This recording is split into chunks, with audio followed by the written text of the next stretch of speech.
नमस्कार। व्याख्यान में आप सबका स्वागत है।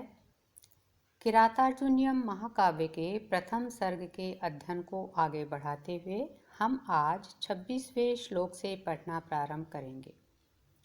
25वें श्लोक तक वनेचर ने दुर्योधन से संबंधित समस्त वृत्तांत कहकर समाप्त कर दिया। यहाँ वनेचर का कथन समाप्त हो जाता है। इसके आगे का वर्णन हम आगे के श्लोकों से पढ़ेंगे।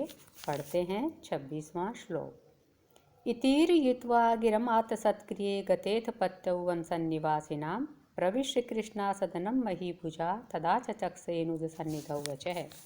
इति ईर्यित्वा गिरम आतसत्क्रिये गते अथ पत्यौ वंसन्निवासिनां प्रविश्य कृष्णा सदनं महीभुजा तत् आचचक्षे अनुज सन्निधौ वचः। अन्वय के साथ अर्थ करेंगे। वन सन्निवासिनां पत्यौ, वनवासियों के स्वामी अर्थात वनेचरों के स्वामी के इति गिरम, ये बातें जो पीछे के श्लोकों में कही गई, ये बातें ईर्यित्वा कहकर, आत्य सत्क्रिय गते और यथोचित सत्कार प्राप्त कर चले जाने पर, ये बातें कहकर उसे जो पारितोषिक आदि प्राप्त हुआ उसको प्राप्त कर चले जाने पर, अथ इसके पश्चात महीभुजा कृष्णा सदनम प्रविश्य, महीभुजा राजा युधिष्ठिर के द्वारा कृष्णा सदनम, कृष्णा द्रौपदी के आवास में प्रवेश कर अनुज सन्निधौ, छोटे भाइयों के समक्ष के सामीप्य में, छोटे भाई भीम, अर्जुन, नकुल और सहदेव के समक्ष तत्वचय, उस वाणी को, उन बातों को आचचक से कहा गया। अर्थात जब वनेचर राजा दुर्योधन से संबंधित वृत्तांत सुनाकर पारितोषिक ग्रहण कर चला गया, तब युधिष्ठिर ने वे बातें द्रौपदी के भवन में जाकर अपने छोटे भाइयों के समक्ष द्रौपदी को बताई। उस पर द्रौपदी ने क्या प्रतिक्रिया अभिव्यक्त की, इसका वर्णन आगे के पद्य में आया है। निशम्य सिद्धिं द्विषताम् अपाकृति ततस्ततस्त्या विनयन्तुमक्षमा नृपस्य मन्यु व्यवसाय दीप्नि रुदा जहारय द्रुपदात्मजा गिरः। निशम्य सिद्धिं द्विषताम् अपाकृतिः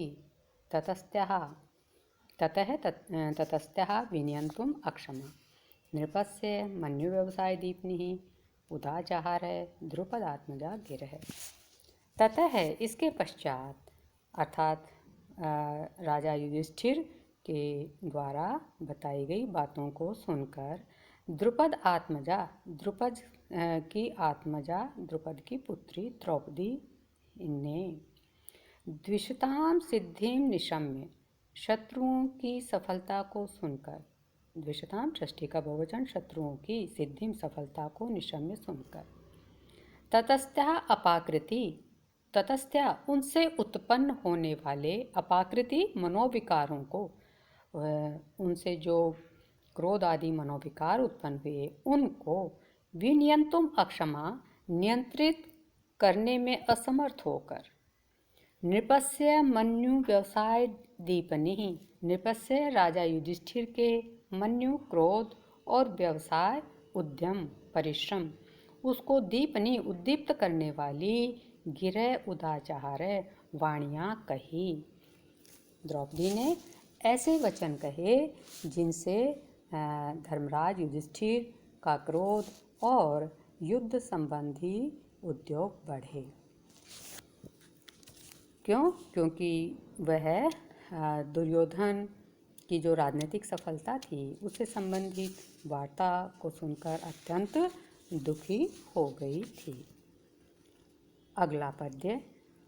भवादृशेषु प्रमता जनोदितं भवत्यधिक्षेप इवानुशासनं तथापि वक्तुं व्यवसायन्ति मां निरस्तनारी समया दुराधय। भवादृशेषु प्रमदा जनोदितं भवति अधिक्षेप इव अनुशासनं तथापि वक्तुं व्यवसायन्ति मां निरस्त नारी समयः दुराधय। द्रौपदी ने कहा, भवादृशेषु आप जैसे लोगों के बारे में प्रमदा जनोदितम स्त्री जनों के द्वारा कहा गया, प्रमदा स्त्री उनके द्वारा उदित कहा गया, अनुशासनम उपदेश आप जैसे लोगों के बारे में स्त्री जनों के द्वारा दिया गया उपदेश अधिक्षेप इव अपमान के समान होता है, अधिक्षेप इव भवति अपमान के समान होता है। तथापि फिर भी निरस्त नारी समया नारी स्त्रियों के समय शील अर्थात उनकी शालीनता को निरस्त दूर कर देने वाली, नष्ट कर देने वाली, स्त्री जनों की शालीनता को नष्ट करने वाली क्या चीज़? दुराधय, ये जो मनोव्यथाएं हैं, मानसिक पीड़ाएं हैं, ये माम वक्तुम व्यवसायन्ति मुझे कुछ कहने को बाध्य कर रही हैं, मुझे कुछ कहने के लिए प्रेरित कर रही हैं। यहाँ पर द्रौपदी ने पहले तो आदर के साथ ये निवेदन किया कि यद्यपि आप जैसे नीति निपुण विद्वान के सामने स्त्री के द्वारा कर्तव्य का उपदेश देना सर्वथा अनुचित है, वो कहती है कि ये मैं जानती हूँ, किंतु फिर भी शत्रुजनों की सिद्धि को सुनकर वो कहती है कि मेरे हृदय में जो मानसिक व्यथा हुई है वह मैं सहन नहीं कर पा रही हूँ और वही मुझे कुछ कहने को मजबूर कर रही है। यहाँ कारण बताया, इसलिए काव्यलिंग अलंकार है और उपमा भी है। आगे आखंडम आखंडल तुल्य धाम भी चिरम धृता भूपति भी स्ववंशजयी त्वया आत्महस्तेन मही मदच्युता मतंगजेन शगीवाप वर्जिता। अन्वय के साथ अर्थ करेंगे। आखंडल तुल्य धाम भी, इंद्र के समान तेज वाले, प्रताप वाले, आखंडल इंद्र, इंद्र के समान प्रताप वाले, स्ववंशजय भूपति भी अपने वंशज राजाओं के द्वारा, चिरम चिरकाल तक, अखंडम धृता अखंड रूप से धारण की गई, मही पृथ्वी, त्वया आपके द्वारा, आत्महस्तेन अपवर्जिता अपने हाथ से छोड़ दी गई है। किस तरह से?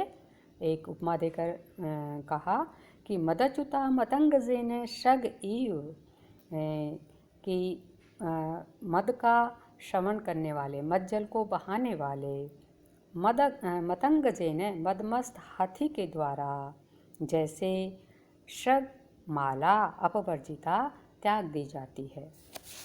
यहाँ द्रौपदी उल्हाना देते हुए युधिष्ठिर को कहती हैं कि जिस समस्त राज्य भूमि का इंद्र के समान, जो देवराज इंद्र हैं उनके समान प्रभावशाली आपके पूर्वज राजा लोगों ने उपभोग किया था, उसको संभाल कर रखा, उसको आपने अपने हाथ से उसी तरह से छोड़ दिया है जैसे कोई मदमस्त हाथी अपने मस्तक पर धारण की गई सुंदर माला को अपनी सूंड से खींचकर दूर फेंक देता है।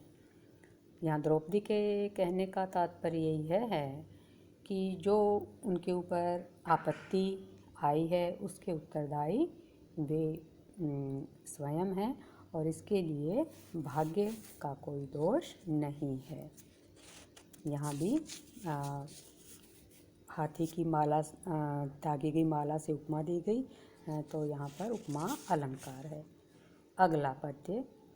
व्रजन्ति ते मूढ़धियः पराभवं भवन्ति माया विषूयेन मायिनः प्रविश्य हि घ्नन्ति शठास्तथा विधान असंवृतंगान् निशिता इवेशवः।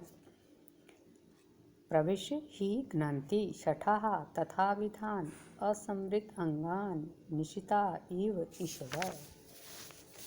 द्रौपदी आगे कहती हैं, ये मायाविषु मायिने न भवन्ति, जो लोग मायाविषु मायावी लोगों के साथ मायिने न भवन्ति मायावी नहीं होते हैं, अर्थात छल कपट करने वाले लोगों के साथ जो उस तरह का व्यवहार नहीं करते हैं, ते मूढ़धिय पराभवम प्रजन्ति, वे मूर्ख बुद्धि वाले लोग पराभवम पराजय को प्रजन्ति प्राप्त होते हैं। षठः तथा विधान असमृत अंगान निश्चिता ईश्वर इव प्रविश्य घ्नन्ति। छठा, धूर्त जन तथा विधान उस तरह के सरल सज्जन लोगों को प्रविश्य घ्नन्ति उसी प्रकार प्रवेश करके अर्थात उनके समीप जाकर के नष्ट कर देते हैं, जैसे असमृत अंगान निशिता ईश्वर प्रविश्य घ्नन्ति, जैसे कवच आदि से नहीं ढके हुए अंगों वाले लोगों को, जिनके अंग कवच आदि से असमृत हैं, नहीं ढके हुए हैं, ऐसे लोगों को प्रवेश करके निश्चिता ईश्वर तीक्ष्ण बाण घ्नन्ति नष्ट कर देते हैं। अर्थ एक बार और देखते हैं कि जो मायावी जनों के साथ मायावी व्यवहार नहीं करते हैं, वे मूर्ख बुद्धि जन पराजय को प्राप्त होते हैं।